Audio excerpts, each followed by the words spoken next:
The silhouette of like a werewolf, a wolf. Fruit trees. Here's the thing. This gives me a plus rage, the first option, so I'll choose that. Gimme rage. Why the F is this here? I asked, pointing at the observation tower. I thought this was supposed to be the forest untouched by humans. People believe this was a place of worship thousands of years ago, hence the fruit trees, the stone circle, and now the tower. And indeed, there's a lot of energy in this place. You felt it, didn't you? Yeah. Yeah, I felt it, I said without enthusiasm. The pucha is wounded and in pain, and it calls out in rage to anyone who can hear it. Here, this call is louder. You see the logging? His eyes darken. It's slaughter. And you gasp. Every priceless thing can be destroyed by greed. Logging is illegal, of course, but illegal is sometimes just a way of saying a bit more expensive, but still profitable.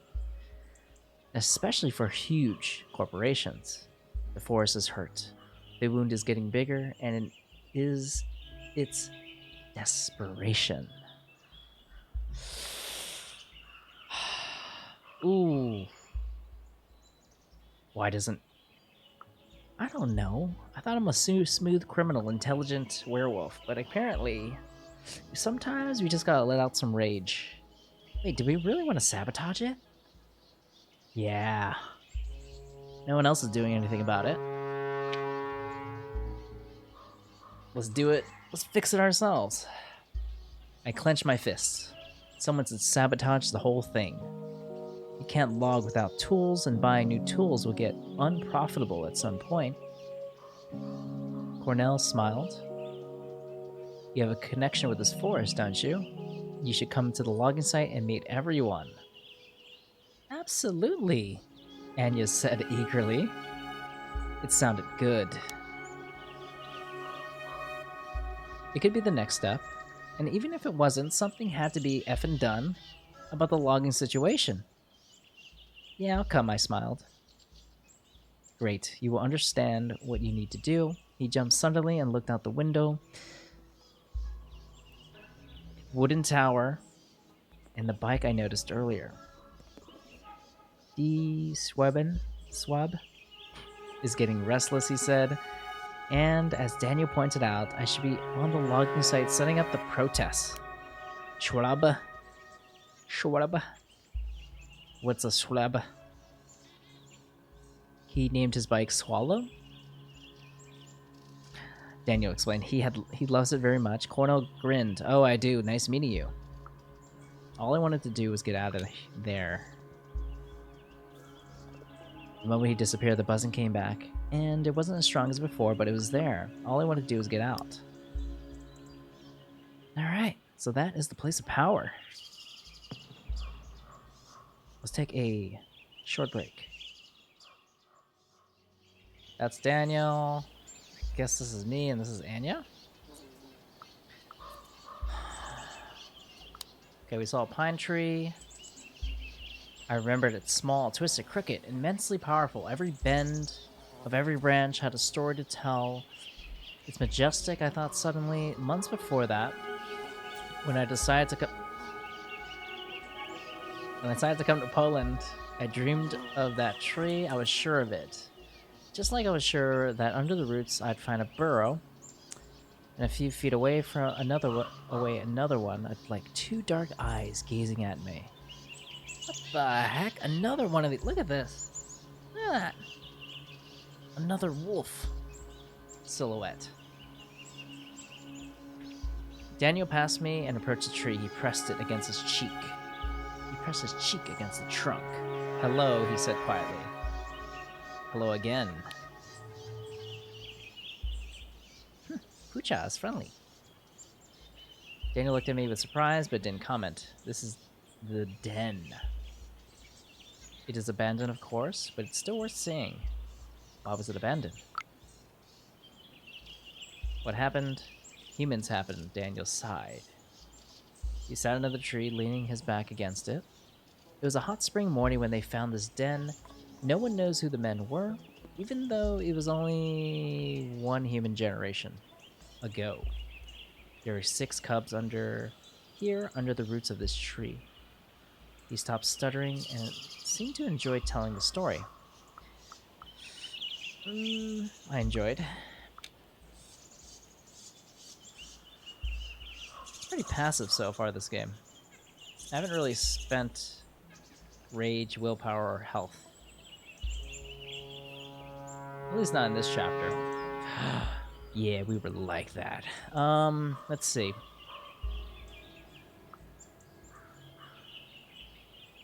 I don't think they wanted to hurt the wolves, he continued. They probably thought had been abandoned. That's why they took the cubs with them. Humans have this instinct that makes you try to befriend everything, especially if it is dangerous. Not befriend enslaved. Yeah, we were like that. We were like that.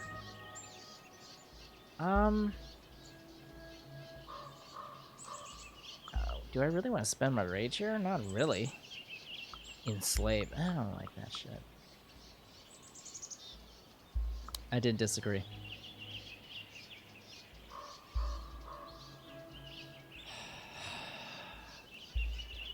Let's see. I believe the men who kidnapped the wolves wanted to do something kind.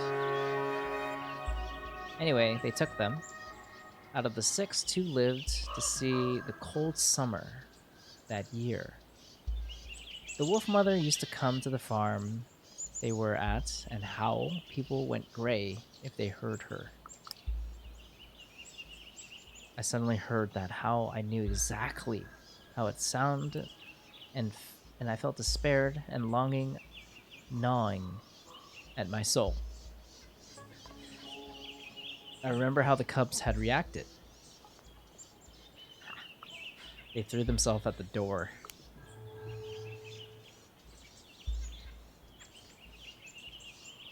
Every time she came, we threw ourselves out the door, fighting, trying to break free, to escape. Maia, are you okay? Anya asked, putting her hand on my shoulder. Again with the shoulder stuff. Yeah. It was nothing. I like how he told the story. I felt for the cubs.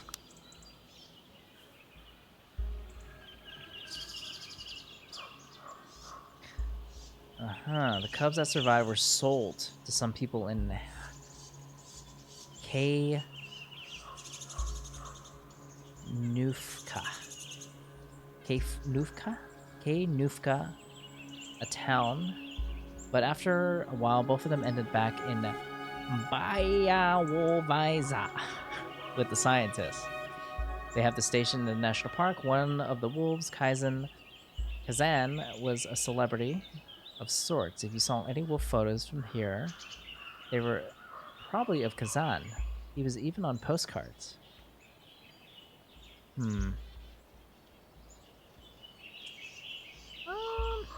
Why not? Who cares?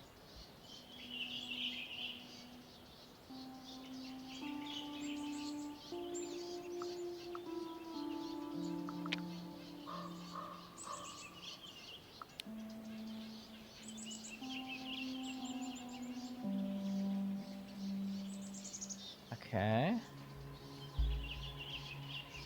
I could relate to that. Okay, sure. Sure, Daniel. I think I understand. The Forest had its way of sending people on missions. Daniel looked at the tree one last time. Goodbye, he said. I also said my goodbyes.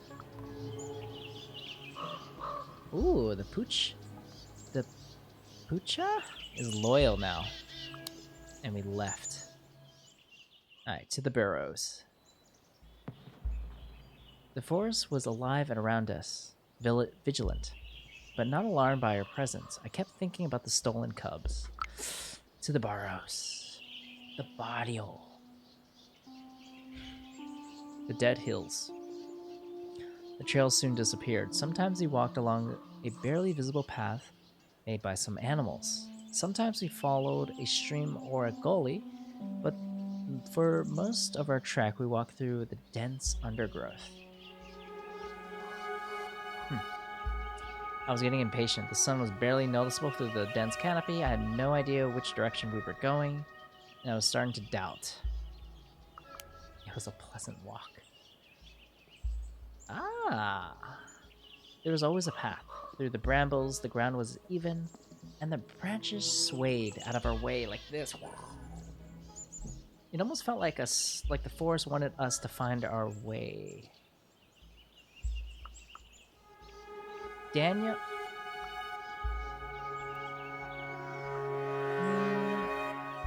Daniel was a mystery I decided to solve. Why would you stubbornly push on? Just go. I watched the efficient and deliberate way Daniel moved and tried to guess his background. Why had he become a guide? I asked a few obvious questions.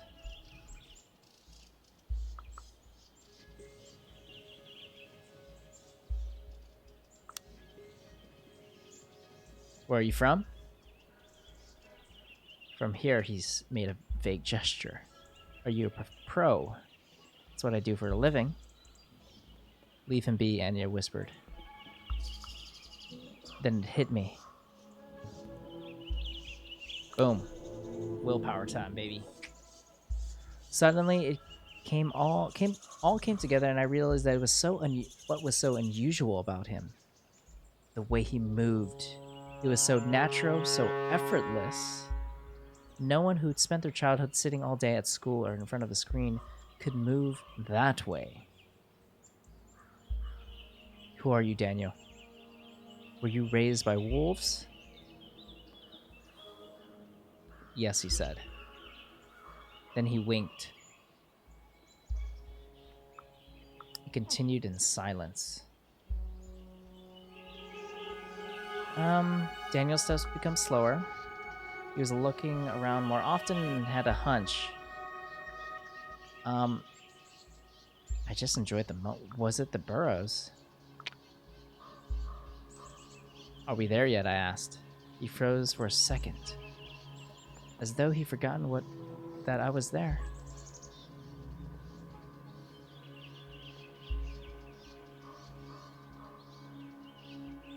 I hushed him.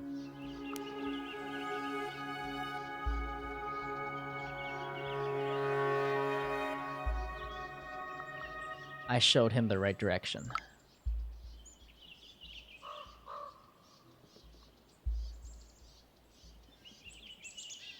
You don't know the way, he said. I ignored him and started walking. I ignored him and moved toward the pool. He followed me, and I followed my feet, knowing exactly where they should go. Under the crooked tree, past the dead tree's trunk, and the sponge-like mushrooms, across the wet patch of dark green moss, all the way to the place that didn't look much different than other parts of the forest. Until you notice the mounds. I mean, to me, this looks like a skull right here.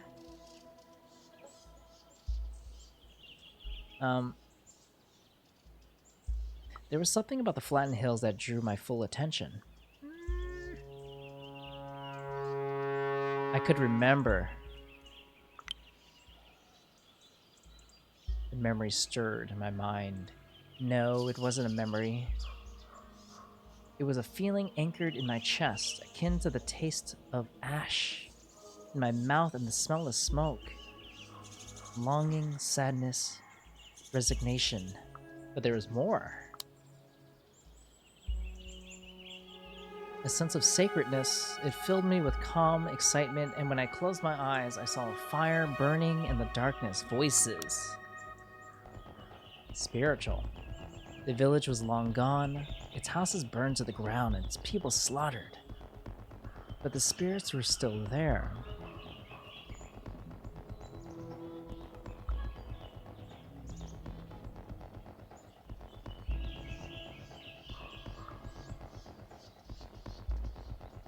It was paradise? Fine, it was paradise. Let's do it. When I opened my eyes, Daniel was watching me. You were somewhere else, he said. You said you had a family here. I nodded.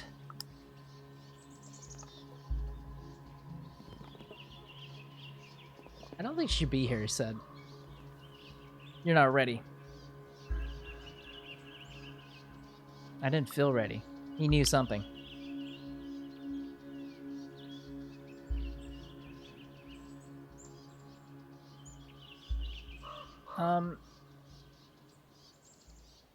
The voices in the voices in the vision knew what I had to do. It was almost as though it was expected of me. What was this what the forest wanted from me?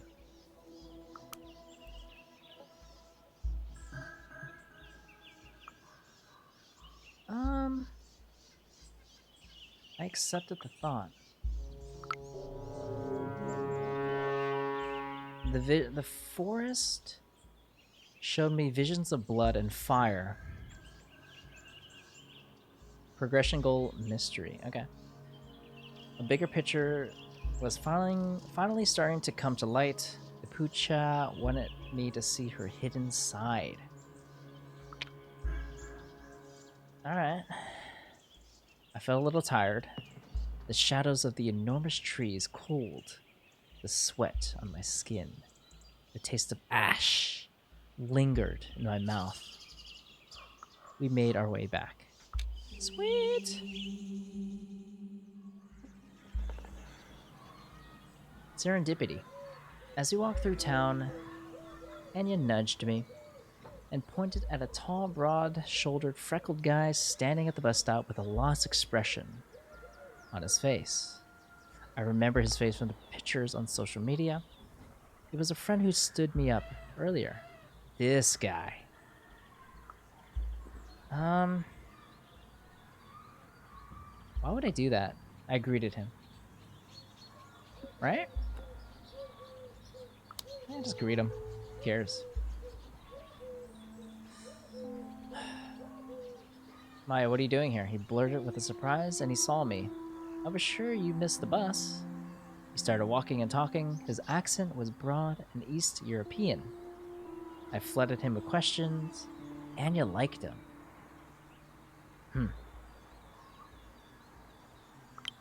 Anya liked him.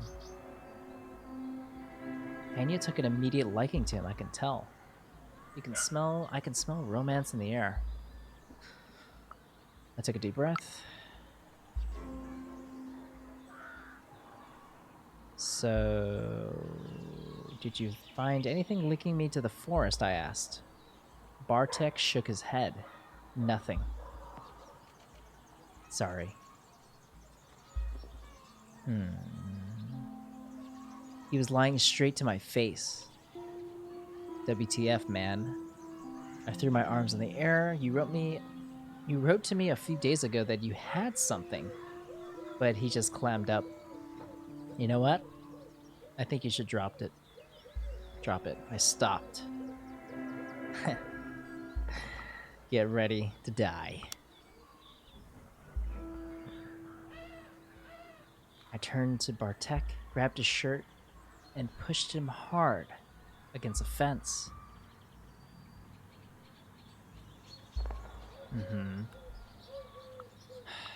I screamed in his face.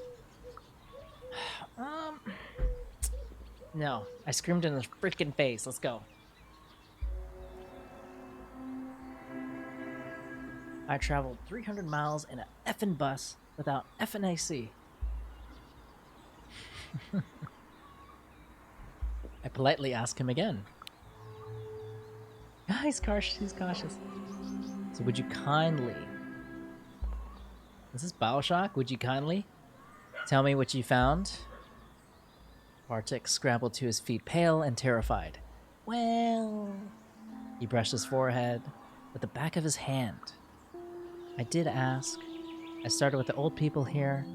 I told them that my friend from the States was looking for her roots. You know the drill.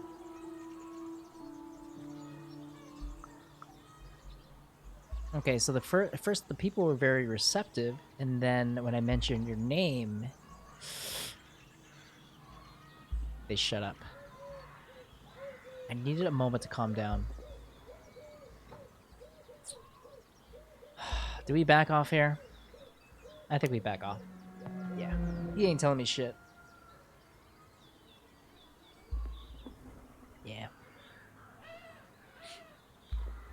We have to build trust with him. We can't just, like, force that out of him.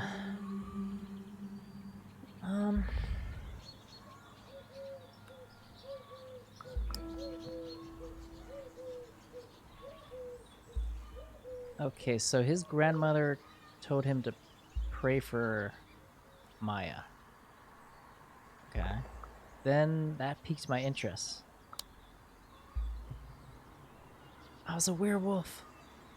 I knew there was something weird and twisted connecting me and my family to the forest. I could feel a shiver run down my spine. We walked in silence. Okay, I was on the right track. People were scared to talk about your family and the forest. I hope I figure out what's going on. It was a long day and a lot had happened, and I was really tired. It was good to meet you in person, I said, but I need to be going. All this traveling and walking through the forest was exhausting. I went back to the B&B.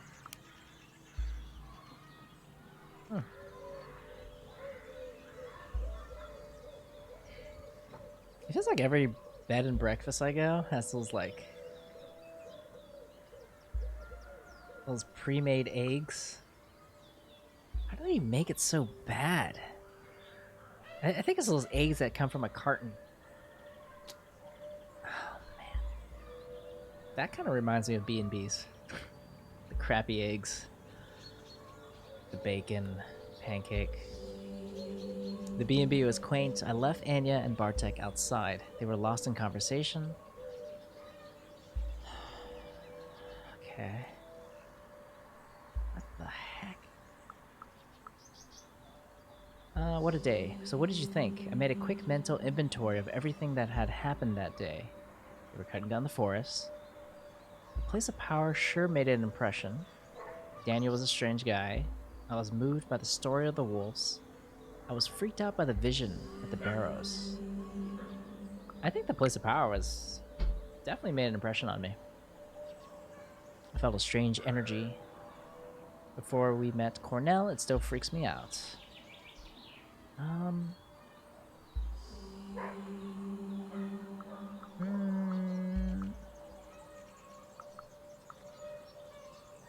don't really care.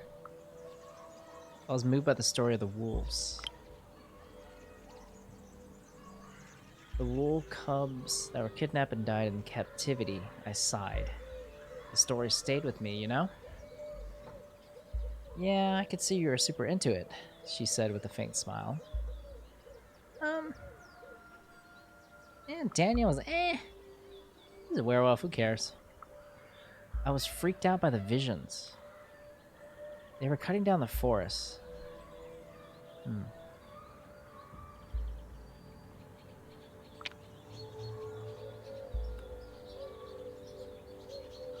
Can't believe the logging here. I shook my head. Isn't the forest on UNESCO list or something?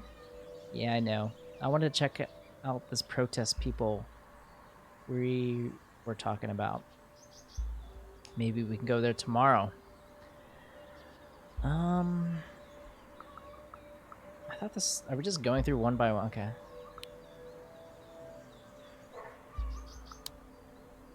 It's kind of just basically a recap. Alright, cool. Let's call it a day. Soon we were both in our beds, ready to sleep. I lay in my bed for some time, trying to make some sense of out of everything I learned and experienced that day. The gibbous moon was shining. The window and the gentle wind was blowing. Every time I closed my eyes, I saw the tangled branches, the stone Daniel asked me to throw, the leaves. I came here with one question, and now I had so many. I felt I was closer to getting my answers. I should go see the logging protests. Okay. Okay, see the logging protests, find Cornell, and make him talk. Alright, sounds good. Good night.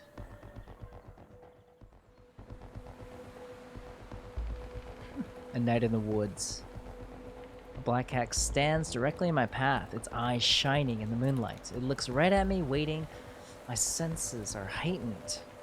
I see the moon cutting the sky in half. Whoosh. I am a cub. I am a weapon. I'm a cub. Do you really want to be a cub in this sense? Heck nah. I am a weapon. Wait, really? Why am I a cub? What if you're a seed? Then you're a part of the forest. No. A seed? Get out of here. I'm a weapon. Heck yeah. I'm a razor-sharp knife. I am a sword. I am a gun waiting to be fired. I'm asleep for now, but soon someone will use me, and I can't wait. Wait, what? I feel a pull. What am I gonna be, a baby little cub? Heck nah. That's not fun. There are piles of fresh corpses of people who died too young, skinned, and mutilated. Their loved ones stand around them grieving, unable to do anything, waiting, and suddenly they are just trees and tree trunks. I mean, I howl. I look at the moon and I howl. The trees are dead, and I'm the only one left to sing their story. There is a stench in the air like meat rotting in acid. Ugh. But somehow worse, I see the monstrous army. Their mandibles are whirling chainsaw, their metal arms are wrapped with black pipes that look like glistening intestines. Their smell is vile, they wait, unmoving. I mean, here's the thing. It's an army. They all have chainsaws. I don't think I could take them on myself.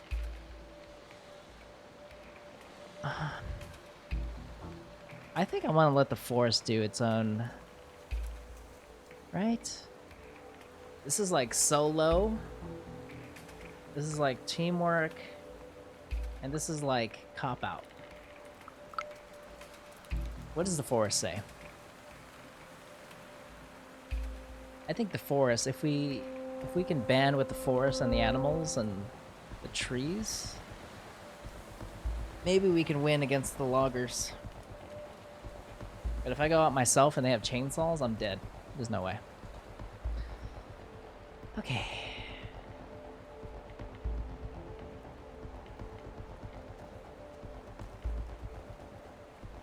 What?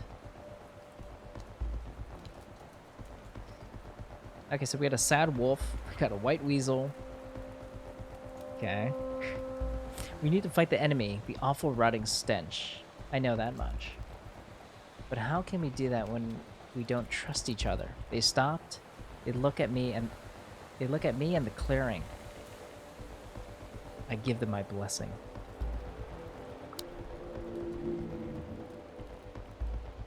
I spill my blood and bless them with the words that I do not recognize, but that I understand. They come down to me, and their voice is the voice of Pucha. We've been calling you, and you finally came. Yeah, I don't want to be like a renegade and just like freaking a rebel. I gotta work with the forest. Chapter 2, Logging.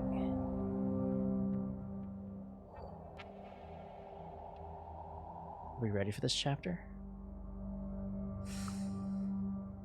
This is some amazing... I like this artwork. It's like a wallpaper